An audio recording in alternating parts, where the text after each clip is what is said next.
नमस्कार किसान भाइयों। आज हम बात करने वाले हैं अपनी बैगन की नई फसल वीएनआर 212 ग्राफ्टेड बैगन पौधे के बारे में। हमने इसे 28 जुलाई 2025 को लगाया है। लगभग 200 पौधे हैं और आज लगभग 45 दिन के बाद आप इसका ग्रोथ देख सकते हैं। और इस बार हमने इसमें ड्रिप सिंचाई और 25 माइक्रोन का सिल्वर ब्लैक मल्चिंग सीट भी उपयोग किया है। साथ ही जो गलती हमने पहले की थी, यानी स्टैकिंग नहीं की थी पहले लगाए हुए पौधों में, उसे इस बार सुधारा है और हर पौधे को अच्छी तरह सपोर्ट दिया है।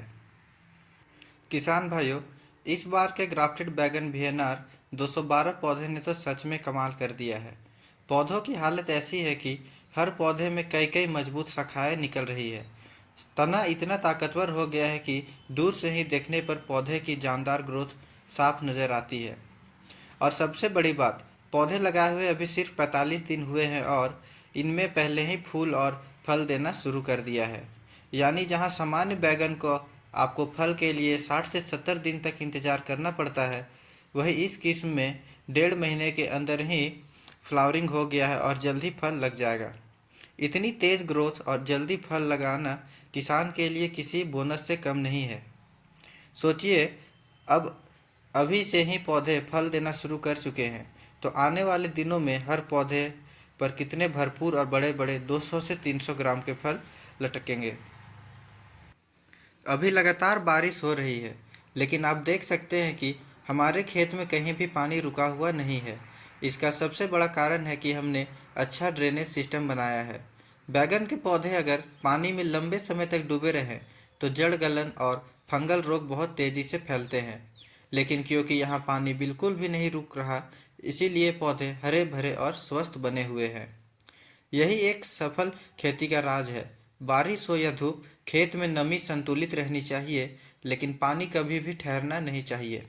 ड्रेनेज का सही सिस्टम ही पौधे को बचा रहा है और यही कारण है कि हमारे पौधे मजबूती से बढ़ रहे हैं और सिर्फ 45 दिन में ही फूल देना शुरू कर दिए हैं। आप देख सकते हैं कि पौधों पर छोटे छोटे फल निकलने शुरू हो गए हैं। यह बहुत ही अच्छी शुरुआत है, क्योंकि पौधा अभी शुरुआती अवस्था में है और इतनी जल्दी फल बनाना शुरू कर चुका है। ग्रोथ एकदम सही दिशा में जा रही है। इस बार हमने एक और ख़ास ध्यान रखा है, स्टैकिंग। हर पौधे को सपोर्ट दिया गया है, जिससे शाखाएं झुक नहीं रही और छोटे फल बिल्कुल सुरक्षित तरीके से बढ़ रहे हैं। साथ ही पौधों का तना मजबूत और शाखाएं ज़्यादा होने के कारण हर फल को अच्छा सपोर्ट मिल रहा है। यानी जैसे जैसे फल बड़े होंगे, पौधे आसानी से उनका वजन उठा पाएंगे और कोई शाखा टूटेगी नहीं। यह बैगन की ग्राफ्टेड किस्म की खासियत है, तेज ग्रोथ, जल्दी फल लगना और मजबूत पौधा। किसान भाइयों, ग्राफ्टेड पौधों में आपको एक बात हमेशा याद रखना चाहिए। यह पौधा दो हिस्सों से मिलकर बनता है। रूट स्टॉक यानी पौधे का निचला हिस्सा जो जड़ बनाता है, यह हिस्सा किसी मजबूत रोग सहनशील बैगन की किस्म से लिया जाता है। इसका काम होता है पौधे को ताकत देना और मिट्टी से रोगों से बचाना। इसके बाद ऊपरी हिस्सा होता है सायन। यह ऊपरी हिस्सा होता है जिसमें फल का क्वालिटी और किस्म की विशेषताएं होती है। जैसे यहाँ हमने वीएनआर 212 किस्म को साइन लिया है, इसीलिए इसके फल 200 से 300 ग्राम तक बड़े और आकर्षक बनते हैं। लेकिन कई बार होता है कि रूट स्टॉक से भी नई टहनियाँ निकल आती है। अगर इन्हें छोड़ दिया जाए तो ये पौधे की सारी ताकत खींच लेती है और असली सायन जो वीएनआर 212 का है, उसका पूरा पोषण खींच लेती है। इसीलिए ध्यान रखिए, जैसे ही रूट स्टॉक से कोई टहनी निकले उसे तुरंत तोड़कर हटा दे, ताकि पूरा पौधा सिर्फ सायन वाली शाखाओं पर फोकस करे और ज़्यादा व बेहतर क्वालिटी के फल दे। यही कारण है कि आज हमारे पौधों पर इतनी सारी शाखाएं और जल्दी फल आ रहे हैं, क्योंकि हम लगातार देख रहे हैं कि पौधे में कहीं भी रूट स्टॉक की ग्रोथ ना बचे। वीएनआर 212 ग्राफ्टेड बैगन की सबसे बड़ी खूबी यह है कि पौधा शुरुआत से ही बहुत सारी मजबूत शाखाएं निकालता है। जब पौधा रोपाई के कुछ ही दिन बाद बढ़ना शुरू करता है, तो हर तरफ से नई नई शाखाएं निकलती है। यह शाखाएं मोटी, हरी और ताकतवर होती है, जिससे पौधे की संरचना बहुत मजबूती बनती है। ज़्यादा शाखाएं मतलब ज़्यादा फूल और बाद में ज़्यादा फल। यानी पौधे की नेचुरल ब्रांचिंग क्षमता ही इसे बाकी किस्मों से अलग बनाती है। यही वजह है कि पौधे पर फल जल्दी आते हैं और हर फल से भरपूर उत्पादन मिलता है। अगर शुरुआत से ही पौधा इतनी मजबूत शाखाएं बनाता है तो आगे चलकर भारी भरकम 200 से 300 ग्राम के फल भी आसानी से झेल लेता है। ग्राफ्टेड बैगन की खेती में अगर स्टैकिंग नहीं करें तो पौधा झुक सकता है, शाखाएं टूट सकती है और फल जमीन पर लगकर खराब हो सकते हैं। लेकिन स्टैकिंग करते समय कुछ बात का खास ध्यान रखें।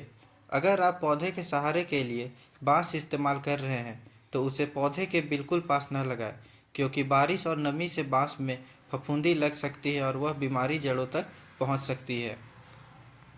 जब बांस गीला होता है तो उस पर फंगस और बैक्टीरिया पनप सकते हैं, जो धीरे धीरे पौधे के बीमारी फैला सकते हैं। अगर बांस मल्चिंग को छेद देता है और वहीं से पानी रिसता है तो मिट्टी के रोग लगने का खतरा बढ़ जाता है। तो सही तरीका यह है कि बांस को पौधे से थोड़ा दूर और दो पौधों के बीच में गाड़े। इससे मल्चिंग भी खराब नहीं होगी, बांस भी पानी से कम गीला होगा और पौधे को पर्याप्त सपोर्ट भी मिलेगा। फिर शाखाओं को ढीले धागे से बांस से बांध दें ताकि फल का वजन बढ़ने पर भी पौधा सुरक्षित रहे। याद रखिए, सही स्टैकिंग करने का मतलब होता है पौधा सीधा रहे, फल सुरक्षित हो और पौधा और फल में बीमारी का खतरा कम हो। अगर आप स्टैकिंग नहीं करेंगे तो जैसे ही पौधा थोड़ा लंबा होगा और उसमें ब्रांचिंग हेवी होगा, और जब ब्रांचिंग हेवी होगा तो उसमें फ्लावर और फ्रूट्स भी ज़्यादा आएंगे, तो लोड जब पड़ेगा ब्रांच में तो वो टूट करके बेड्स के किनारे गिर जाते हैं। इससे काफ़ी सारे परेशानी होता है किसान को। बिना स्टैकिंग के काफ़ी सारी परेशानी होती है, जैसे कि पौधा गिरकर टूट सकता है और उसकी उत्पादन क्षमता खत्म हो जाती है। कई बार शाखाएं टूटने से पौधे का विकास रुक जाता है और कुल पैदावार घट जाती है। गिरे हुए पौधे आसपास के दूसरे पौधों को भी नुकसान पहुंचा सकते हैं, क्योंकि शाखाएं फैलकर उन्हें दबा देती है। जब पौधे गिरकर रास्ता रोक देते हैं तो खेत की बेड्स के बीच चलना मुश्किल हो जाता है। स्प्रे करना और हार्वेस्टिंग करना दोनों ही काफ़ी मुश्किल हो जाता है।